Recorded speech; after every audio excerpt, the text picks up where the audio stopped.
Every country has a set of rules for its government, but Brazil's is, well, pretty unique, especially when you look at one specific section, Article 37.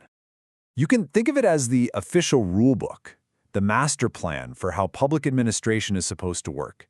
And today, we're going to unpack.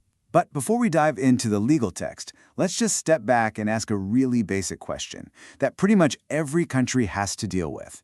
How do you make sure that government jobs, the ones paid for by taxpayers, by all of us, actually go to the people who are most qualified and not just, say, a friend of the person in charge or their cousin? Well, Brazil's answer is baked right into its most important law, the Constitution. Article 37 is designed to be that very blueprint, the official guide for building a government that's professional, impartial, and actually effective. It's meant to lay out exactly how the game should be played. So where does a rulebook like this even start? Well, it all begins with a solid foundation built on 5 core principles. Think of them as the 5 pillars that every single government body in Brazil, from the federal level all the way down to the smallest town hall, has to stand on. And here they are, the 5 pillars. First, you've got legality. Pretty straightforward. You have to follow the law. No exceptions. Then, impersonality. The government has to treat everybody the same, no favorites. Next is morality. Basically, a demand for ethical, honest behavior. Then there's publicity, which means government actions have to be transparent, out in the open. And last but not least, a really crucial one, efficiency. And what's so fascinating here is that efficiency wasn't actually there from the beginning. It was officially added with a constitutional amendment back in 1998. This just goes to show you that the Constitution isn't some static, dusty old document. It evolves.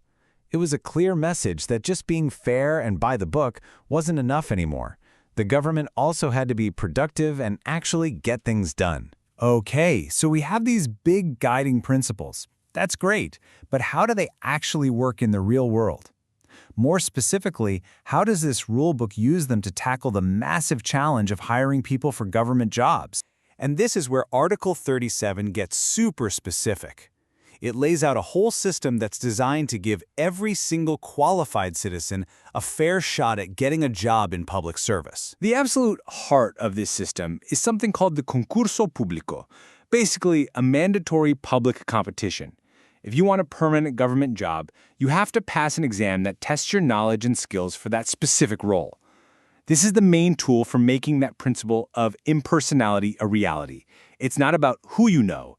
It's all about what you know. But the rulebook does create 2 very different tracks for government jobs. On one side, you have the career positions, the ones that require you to pass that concurso, and in return you get job stability. On the other side, you have appointed positions. Now, these are meant for leadership and special advisory roles, and you can be hired and fired without a public contest. The Constitution is very clear, though, that these appointments are supposed to be the exception, not the rule. All right, so once someone gets into the system, Article 37 isn't just about what they have to do. It also guarantees their rights. This is all about finding a balance between the power of the state and the security of the people who work for it. And 2 of the most important rights here are the right to join a union and the right to strike.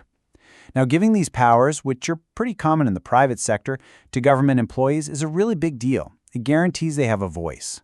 The Constitution does point out, though, that the right to strike needs to be balanced with the public's need for essential services to keep running. This, of course, brings up another critical question. Having a large public sector means significant costs. So what kind of guardrails does the Constitution put in place to control salaries and prevent things from getting out of hand financially? And this takes us to one of the most talked about, most debated parts of Article 37, the rules for how public money can actually be spent on salaries. And this is the big one. Article 37 creates a hard ceiling, a national salary cap. No one, not a president, not a member of Congress, not a judge, absolutely no one who works for the government can earn more than what a minister of the Supreme Federal Tribunal makes each month. This single rule is meant to be the ultimate brake on out-of-control public salaries. The rulebook also gets into a common question. Can a public servant hold down more than one paid government job at the same time? The general rule is a hard no, but there are a few very specific exceptions laid out. For instance, You can hold 2 teaching positions, or maybe 1 teaching job plus a technical or scientific one. The same idea applies to regulated healthcare professionals. The one key condition for all of these exceptions: the work schedules can't possibly overlap. So you end up with this really interesting tension. On one hand, Article 37 protects public salaries, saying they're irreducible. They can't just be cut on a whim. That gives people security. But that protection always exists under the shadow of the national salary cap. So your pay is safe, but it can never ever go past that ceiling. Finally, and this is maybe the most important part of all, let's look at how this rulebook empowers everyday citizens to hold the entire system accountable. This is really where the power shifts to the people. Just listen to how specific this rule is, taken right from the article. It says that any government advertising, for programs, services, whatever, has to be for educational or informational purposes only. It straight up forbids using government ads to promote the names, faces, or logos of politicians. It's a direct attack on using taxpayer money for your own personal political campaign. And what happens if someone breaks these rules? Well, the consequences are incredibly severe. We're not talking about a slap on the wrist here. Committing what's called administrative misconduct can get your political rights suspended, get you fired, get your personal assets frozen, and force you to pay back the Treasury for any damages.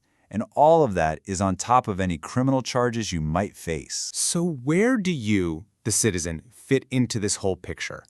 The Constitution literally hands you the tools. You have the right to file complaints if you think public services are bad. You have the right to access government records and information. And you have the right to report any official who you think is being abusive or negligent. In other words, the rule book is designed to make every single citizen a watchdog. So, there you have it. That's the blueprint. Article 37 is this ambitious, incredibly detailed rulebook, all designed to guarantee a government that's supposed to be fair, based on merit, efficient, and accountable to the public.